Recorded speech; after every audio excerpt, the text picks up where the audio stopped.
Hey guys, welcome to the Mindset 101 Week 8 podcast. So every week we provide our athletes with information or advice from professionals of the game, touching on so many different aspects to make you successful. Some of the examples would be nutritional advice, morning routine, giving you that mental edge, and the best ways to train. So for our players, welcome back, and for anyone who's new, welcome. We decided to make this Mindset 101 public because we have a very special guest that I and my team were so excited about. This week, we brought Jesse March, who's the head coach of RB Salzburg. So he's a legend of the game on its own, right? As a player, he's done so much. As a coach, even more, right? So he's a Champions League coach. So he coached them against Liverpool twice this year, against Napoli twice this year, and he's gotten great results, right? So he definitely knows what he's talking about if he's able to put good performances against the best clubs in the world. So enjoy, guys. Very, very excited. So for those of you who don't know what 8 Mode Fitness is, we're actually known for our strength and conditioning for soccer players. For those athletes who actually don't have access to our training face-to-face, what we do provide is online training. So we have memberships, and in these memberships, we provide you with the latest and the best strength and conditioning exercises to give you that athletic edge on the pitch. We give you soccer technical drills, right? Because if you're going to be training in the gym, you have to make sure that you're doing the technical drills so you get used to your new strength. We offer physio and rehabilitation as well from the best in the city. We also have yoga and meditation, right, guys? Because as much as you have to be an athletic beast, you have to make sure that your mind is also catching up as well, right? We also offer nutrition. We offer Mindset 101 videos. So in these videos, just like this week's, you're gonna see what it's all about. We have player analysis. So if you send us a game of yourself playing, we can touch on all the aspects that you can improve on. The best part, guys, is that everybody on our team is either an ex-professional soccer player or a current professional soccer player. If they're not, they're actually either a sports scientist, right? So we have the best and the best in all fields related to what you need to succeed. So we're very excited, guys, to be working with some of you. Welcome to this week's podcast. I like brave players that when you see them either move up a level or get into an uncomfortable situation, that they play without fear, that they play aggressive, that they go after things. I could tell if they were hiding in the game. I could tell if they wanted the ball. That has more to do with desire to succeed.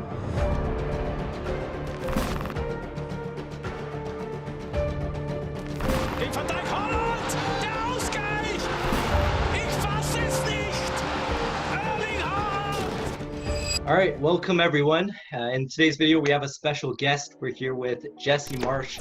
He's had a 14-year MLS career as a player, then went on to become the assistant manager for the U.S. men's national team.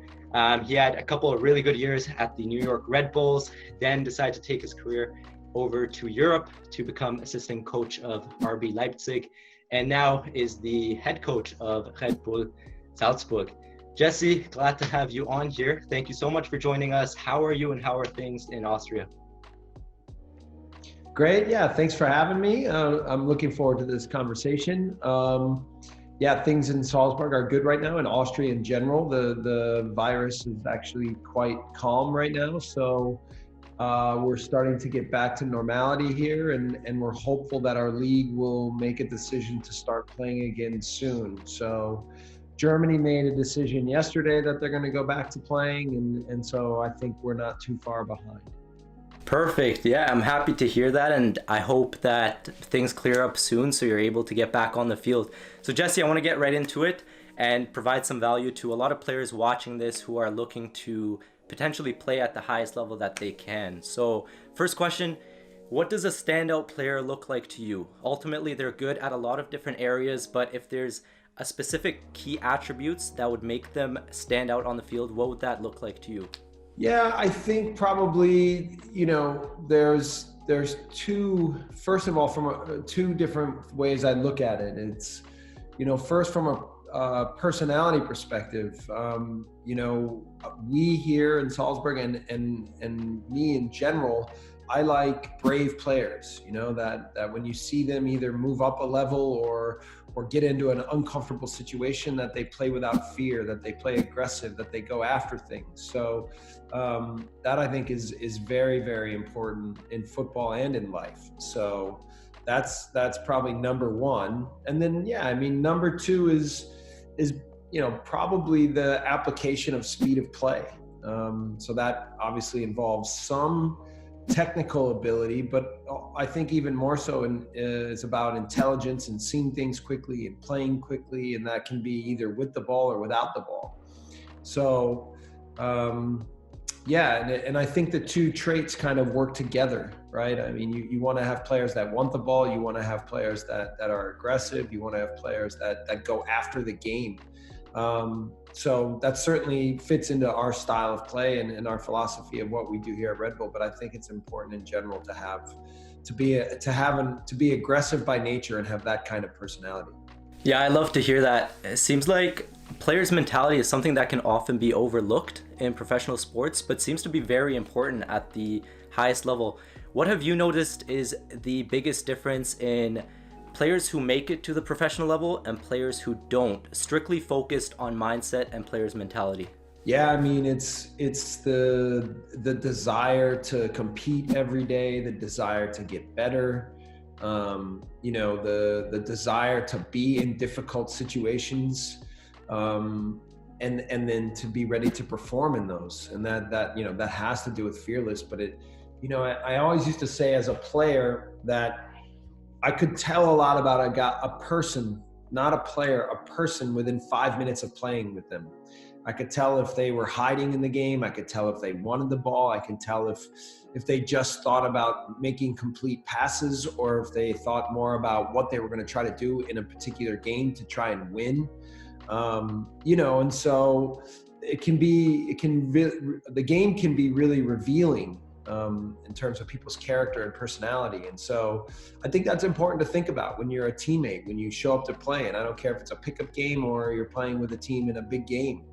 Like, you always want to be someone who helps the people around you, who commits to the group concept, who shares the ball, who does the dirty work.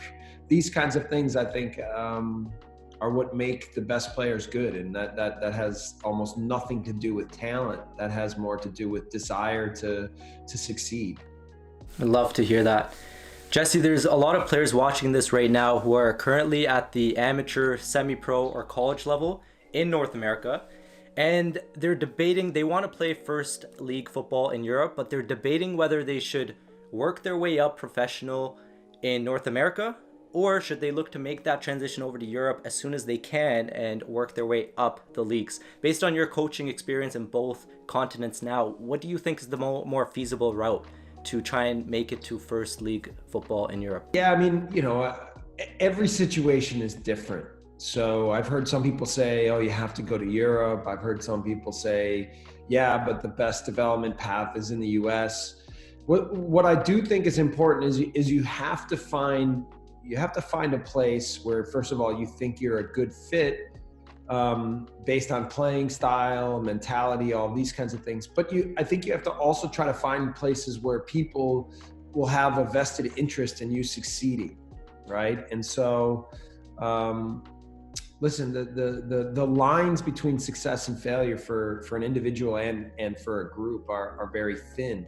But the more that I think you can surround yourself with people that care about helping you grow and helping you get better and also challenging you, then I think you're in a place where you can, feel safety, but also be pushed. So, obviously that has to do with levels and if for players who have established them a little bit more at a youth level, then maybe they have a little bit more of an opportunity to find a situation that is more aggressive or at a higher potential level. But in the end, potential only gets you so far. And the minute you get your foot in the door, wherever you go, it's going to be about how bad you work, how hard you work, and how bad you want it. So, and it's the same for a coach. right? I mean, I've had to come over to Europe, and it's not like I've been handed anything. I've had to work for everything, and every day prove myself, show that I'm capable, show that I'm willing to work harder than the other people that are in similar positions, and then, you know, do whatever it takes to find ways to create success. So I think and again, that's not so much football related as life related. No matter where you go or what you do, that's going to be a big piece of your ability, of anyone's ability to find success. Yeah, I love that answer. It's a great answer. I want to go back to your playing career. Looking back at your time in the MLS, what's one attribute you wish you were better at, that if you were better at, you think could have made you even stand out more on the professional stage? Yeah, I think my biggest challenge were my physical limitations. And I realized that early on. You know, I knew I had some technical ability and that I was an intelligent player.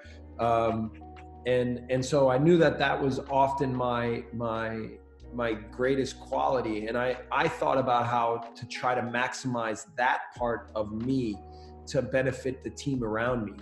And so that, along with my leadership, and that took time to develop at a professional level, meant that I became valuable to the teams that I played for. So I wasn't always the guy that made all the flashy plays. I wasn't the guy who scored all the goals, but I was a very reliable player. And often when I played in the middle of the pitch, I could make players around me better because I understood my teammates. I understood the opponents. I understood, again, how to handle difficult moments, and I understood how to do whatever it took to be a winner. And so that wound up being, I realized that I had limitations and I had strengths, and I tried to figure out how to mold my game to best suit my personality to make myself the most valuable that I possibly could. Interesting. What was your biggest setback in your playing career? Oof. I mean,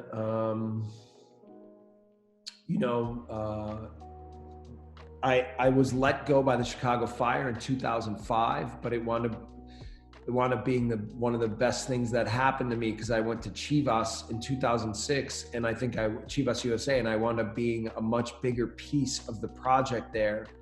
I had times where I felt like I could have been more a part of the national team, and then I wasn't. I was in the Olympic team pool in 1996, and I wound up not making it, but I use those times always as motivation. I've been watching The Last Dance, the Michael Jordan Chicago Bulls documentary, very, very closely. And it's awesome to see, because that was sort of when I was younger. And I'm always reminded of the story of Michael Jordan not making the varsity team his freshman year, and how much he talks about how much that motivated him. And so it's almost, sometimes people say when you fail, it's an opportunity. It's sometimes hard to see it that way. I see it more as when things don't go the way that you expect or that you want, you can either, regret it or use it as a crutch or an excuse, or you can use it to motivate you to prove that person wrong. And so even now as a coach, I deal much better when people are saying negative things about our team or about me than when things are going really well and people are saying a lot of positive things. I actually find it a little bit harder to manage myself and a group when people are talking too positively about us. Yeah. So, that's, we say in English, a chip on our shoulder. And I work well in that kind of mindset. So, I'm from a small town. I had to work really hard to get to where I'm at. I beat it's almost impossible for my story to play it out this way and to the way it's worked out. But a lot of it's been about my motivation to prove people wrong. Yeah, thanks for sharing that. That's great. I love how you talked about finding the opportunity in a setback or a failure. I mean, that's something virtually every player is dealing with, right? And looking back at it, it always seems like it helped you in your career. But if you're in that moment and you get cut from a team or you have a major setback, do you have any tips or strategies that a player can use in that moment to help them bounce back and get back on track? Yeah, I mean, I think it's okay to be angry. right? Again, this is whatever kind of personality trait you have, but quickly you have to find a way to cut through emotion and logically and rationally look at situations and then think about how to come up with solutions. It's the same, again, I'll go back to me as a coach. If we lose a game, I have to quickly, or if we win a game for that matter, I have to look through the results and actually see what happened and then try to think about how we can learn from situations and get better. When it comes to evaluating personal situations, obviously we're all attached with emotion, and emotion can be a real driving force. It can fuel a fire, but you also have to understand how it might get in the way of actual clarity. So yeah, I mean, and every one of us, whether we're young or old, we have to go through that process ourselves and think carefully about how to grow. Yeah, I love that answer. Jesse, I want to respect our time. Just final question here. Let's say you are invited as a guest speaker to a conference. There's 10,000 people in front of you. They're all looking to play professional football. And you're only there, for whatever reason, you're only there for 2-3 minutes, and you can only share 3 messages or lessons that you extracted from your own playing career and from your own coaching career. If you could only share 3 lessons or 3 stories, what would those 3 things be?